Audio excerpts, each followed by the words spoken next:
नमस्कार, आप देख रहे हैं बेस तक। मैं हूं रजत देवगन। आज बाजार के लिए बड़ा दिन था क्योंकि आरबीआई पॉलिसी आनी थी और आरबीआई पॉलिसी अनुमान के मुताबिक रही। ब्याज दरों में कोई भी छेड़छाड़ नहीं की आरबीआई गवर्नर ने। बाजार आरबीआई पॉलिसी से पहले थोड़ा सुस्त था। इनफैक्ट लगातार हम देख रहे थे कि स्टॉक्स पे गिरावट देखने को मिल रही है, लेकिन ये बाजी पलट गई और दोपहर के सेशन में एकदम से पिकअप करते हुए नजर आए। ऑलमोस्ट दिन की ऊंचाई पर जाते जाते बंद हो गए। वैसे इस समय बाजार अड़ गया है, एक जगह पर आके फंस गया है, क्योंकि ट्रेड डील के ऊपर जो भी अनाउंसमेंट्स हो रही हैं उसकी क्लैरिटी अभी चाहिए मार्केट में पार्टिसिपेंट्स को। यानी कि फाइन प्रिंट्स जो कि अगले हफ्ते आएंगे, उसके चलते बाजार में अभी कोई बहुत बड़ी चाल नहीं बन रही। चाल सिर्फ उन स्टॉक्स पे बन रही है जहां पर रिजल्ट्स बहुत अच्छे आ रहे हैं या फिर जहां पर न्यूज फ्लो डोमिनेट कर रहा है। आज के सत्र में आरबीआई पॉलिसी का इंपैक्ट ये हुआ कि शुरुआती सत्र में सुस्त थे और जाते जाते एकदम से चुस्त हो गए बहुत सारे स्टॉक्स। आज ओपन हुए थे 25,605 के लेवल पे, उसके बाद जो डिप आया तो 25,491 तक पहुंच गए थे। लेकिन ये मामला आरबीआई पॉलिसी के बाद थोड़ा गिरावट थमती हुई नजर आई। उठापटक तो रही दिन भर, लेकिन हम पिकअप करते हुए नजर आए और आज के दिन का आई है 25,703, क्लोजिंग आई है 25,693। दिन के हाई को छूते छूते क्लोज हुए हो। निचले स्तरों से बहुत ही तगड़ी रिकवरी देखने को मिली, लेकिन क्लोज टू क्लोज 50 अंक चढ़कर बंद हुआ। निफ्टी बैंक 56 अंक चढ़कर 60,120 के लेवल पे बंद हुआ और सेंसेक्स 266 अंकों की बढ़त के साथ 83,580 के लेवल पे हुआ बंद।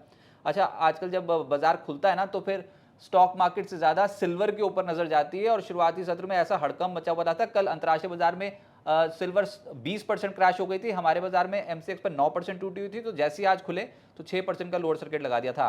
फिर रिकवरी सिल्वर पे भी आज आती हुई नजर आई है, एमसीएक्स पर भी और अंतर्राष्ट्रीय बाजार पर भी।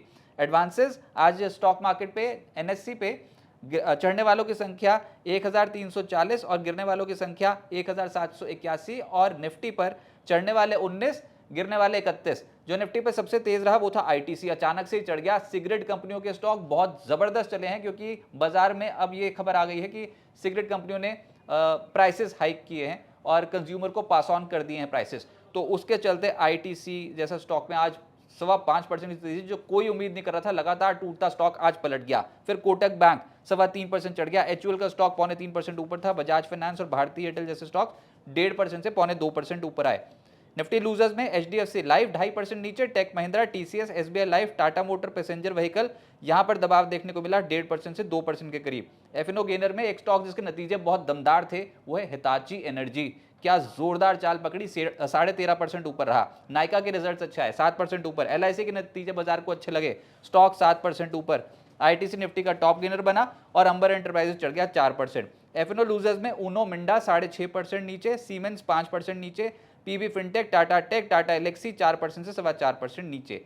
मिड कैप गेनर्स में कॉनकॉर्ड बायो, इस स्टॉक में लगभग 15% के रिटर्न आए। फिर सिगरेट मैन्युफैक्चरर्स तो आज धूम मचा रहे थे क्योंकि प्राइस हाइक की खबर आ गई थी, सिगरेट के दाम बढ़ाए कंपनियों ने, ऐसी बाजार में सूत्रों के हवाले से खबर आई। तो गॉडफ्रे फिलिप्स 10.5% चढ़ा है। फिर एमआरएफ 8.5% ऊपर, डेटा पैटर्न्स और एमजीएल 6% से 7.25% ऊपर रहे। मिड कैप लूजर्स में आशापुरा आज 10.5% धड़ाम। फिर बीईएमएल नतीजे खराब, 7.5% टूट गया। पॉलीमेडिक्योर 7.5% नीचे, इक्लर्क्स और नजारा 6.5% से 7% नीचे आ गए। सेक्टर जो बाजार को पसंद आया वो था एफएमसीजी, बाजार डिफेंसिव हो गया। एफएमसीजी में आईटीसी 5% ऊपर, HUL, UBL, Patanjali, United Spirits, इन स्टॉक्स में तेजी देखने को मिली 1% से 3.25% के आसपास की। फिर एनर्जी स्टॉक में हिताची एनर्जी, रिजल्ट्स के चलते स्टॉक में एक्शन तेज था, 14% ऊपर चला गया। एमजीएल 6% ऊपर था। सीमेंस एनर्जी 5.5% ऊपर और जीएसपीएल और गेल में भी हल्की खरीदारी होती हुई नजर आई। फाइनेंशियल्स में एनबीएफसीज में अच्छा ट्रैक्शन था, जिसमें मुथूट फाइनेंस, बजाज फाइनेंस, चोला फाइनेंस जैसी जो कंपनियां यहां पर तेजी थी 1% से 3.5% की। बजाज फिनसर्व भी चल गया 1%। लेकिन निजी बैंक्स में कोटक महिंद्रा बैंक आज ये चढ़ रहा था, 3.25% ऊपर रहा। आईटी स्टॉक से नहीं हो पा रहा है, ग्लोबली आईटी स्टॉक्स को तोड़ के रख दिया है और आज भी जो इंडियन स्टॉक मार्केट है उसमें आईटी स्टॉक्स में गिरावट देखने को मिली, जिसमें कोफोर्ज, ओएफएसएस, परसिस्टेंट, एलटीआईएम, एम्फेसिस जैसे स्टॉक 2% से 3.5% नीचे आ गए। और कैपिटल मार्केट से जुड़ी कंपनियां भी गिर गई, जिसमें आईईएक्स, सीडीएसएल, केफिनटेक, 361, नोवामा 2% से 3.25% नीचे थी। सरकारी बैंक से भी नहीं हो पाया आज। आरबीआई पॉलिसी वाले दिन मुनाफा वसूली आई, PNB, Indian bank, Canara bank, bank of Baroda और एसबीआई में। और ऐसे ही फार्मा स्टॉक्स का भी दिन खराब था, जिसमें lupin, Syngene, Ipca labs, Glenmark, Zydus life 2% से 2.5% नीचे आ गए। अब आगे क्या होगा? आरबीआई पॉलिसी में तो ब्याज दरों में कोई भी छेड़छाड़ नहीं हुई, लेकिन ये एक्सपेक्टेड लाइंस पे था। हमको एक्सपेक्ट करके चल ही नहीं रहे थे आरबीआई पॉलिसी में। लेकिन जो हमको देखना था कि आरबीआई किस तरीके से ग्रोथ प्रोजेक्शंस देता है और साथ ही साथ इन्फ्लेशन के ऊपर क्या आउटलुक शेयर करता है।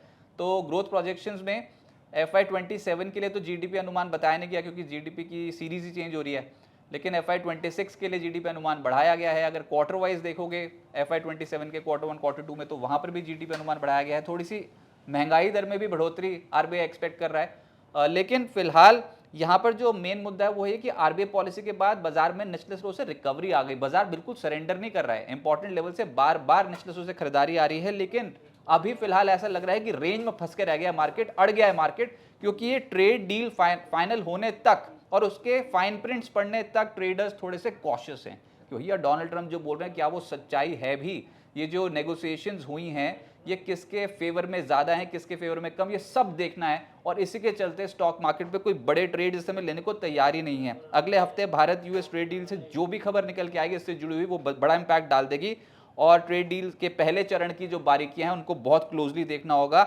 यूएस ईरान के न्यूक्लियर समझौते से जुड़े जो भी अपडेट आएंगे उनका भी असर देखने को मिलेगा। अगले हफ्ते भारत में जनवरी सीपीआई महंगाई के आंकड़े भी आने हैं, और अभी बाजार जब बंद होने के बाद ये खबर आई थी, ये पीएफसी आरईसी के मर्जर की घोषणा हो रखी है, और इसकी भी अभी थोड़ी फाइन प्रिंट्स बाद में आएगी जब कंपनी रिलीज करेगी तो। लेकिन ये ना बजट में वित्त मंत्री ने रिस्ट्रक्चरिंग का ऐलान किया था, तो अब पीएफसी आरईसी के मर्जर की जो घोषणा है वो पीएसयू स्टॉक्स को इंपैक्ट करेगी सोमवार के सत्र में। तो हम पीएसयू सेक्टर को बहुत क्लोजली वॉच कर रहे हैं, और अभी हो ये रहा है कि बेहतर क्वार्टर 3 जो भी कंपनी डिलीवर कर रही है रिजल्ट्स, उसके स्टॉक में बहुत धमाकेदार तेजी देखने को मिल रही है, और जिसके आ रहे खराब वहां पर पनिशमेंट देखने को मिल रही है। अच्छा, फिर चांदी और बिटकॉइन सरदर बने हुए हैं, ऑल टाइम हाई लेवल से 40% 50% तक गिर चुके हैं, आधे हो चुके हैं। और ये सबसे बड़ा इस समय दिक्कत ये हो रही है कि एक एसेट दूसरे एसेट से कोरिलेटेड है।